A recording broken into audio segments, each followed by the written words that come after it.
difficult. Is there any new way in which you in government, in the administration, are going to be using new interactive, direct to the public?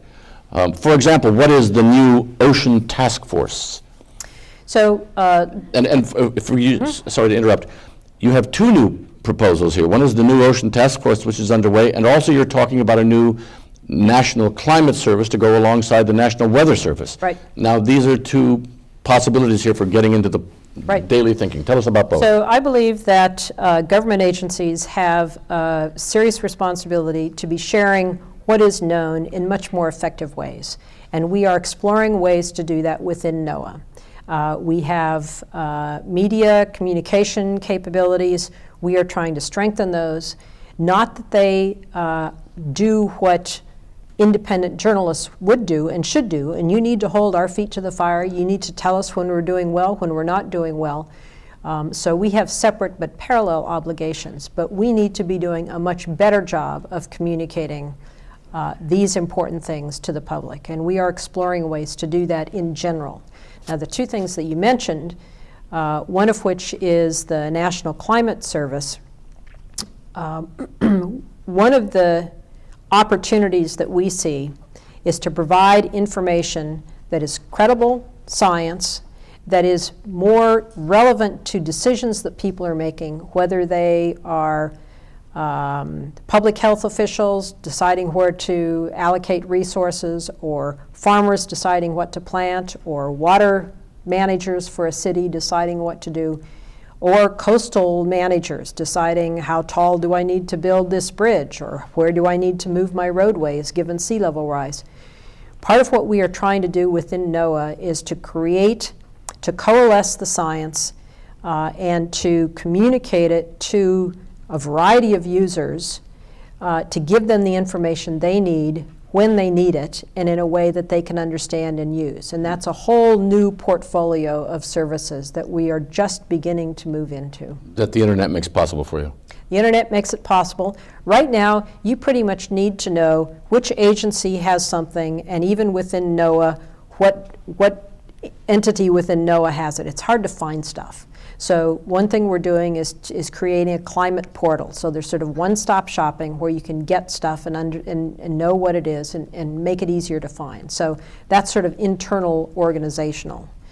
But this is a larger challenge than just within NOAA. It's other federal agencies, each of whom has some useful information, and we need to get our act together. We're trying to do that. And it is an active discussion among the federal agencies right now. NOAA has been a lead in providing much of the basic understanding of the science, the modeling, many of the observations from satellites, from buoys in the ocean.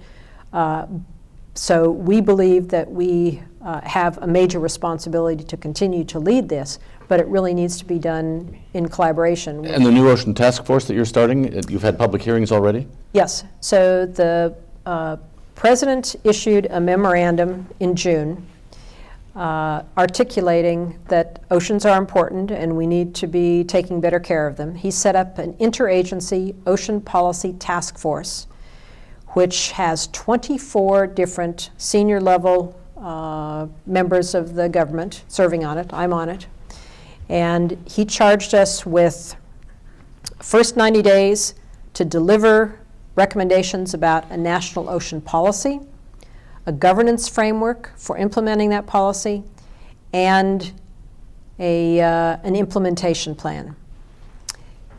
We delivered that draft report to him mid-September. It's now out for public comment. It's available on whitehouse.gov/oceans, and we've invited public input.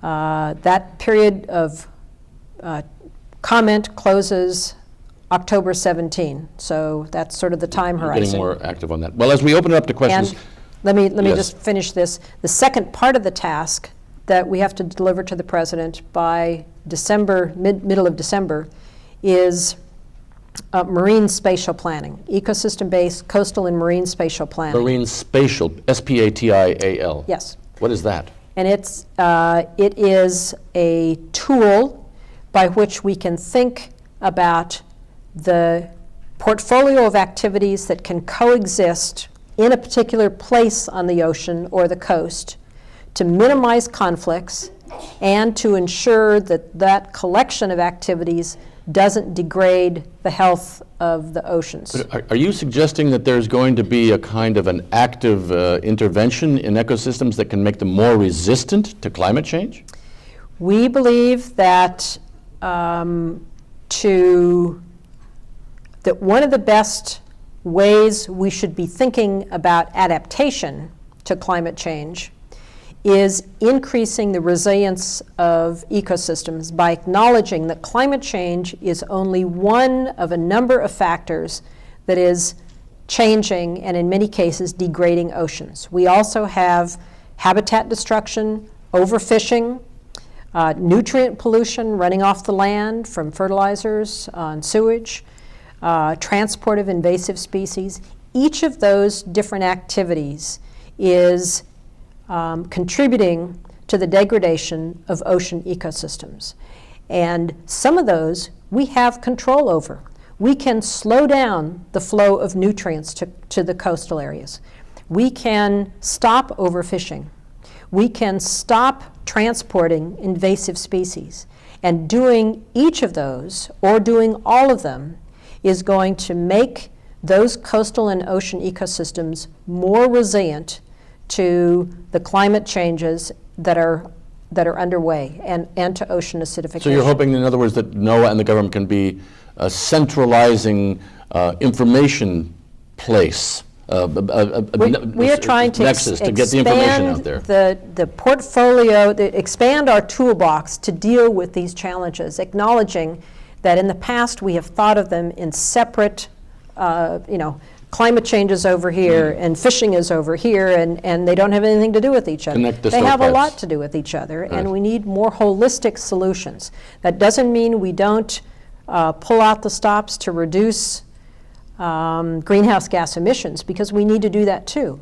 But we need to think more comprehensively about what scientists are calling this no analog world that we are entering. There is nothing comparable to the massive changes that are underway on our land, our atmosphere, and our ocean systems. We've never had one of these before. We've never had this, and it's not just climate, it's climate and these other things. All right, as we open it up to questions, one last quick little question. How soon do you think we will see the president give his first major address on climate change as president? I mean, just between you and me. I actually don't know, Bill. This is a question that many people are wondering, because of course there's healthcare, there's the UN, there's a few other little problems, there's a couple of wars.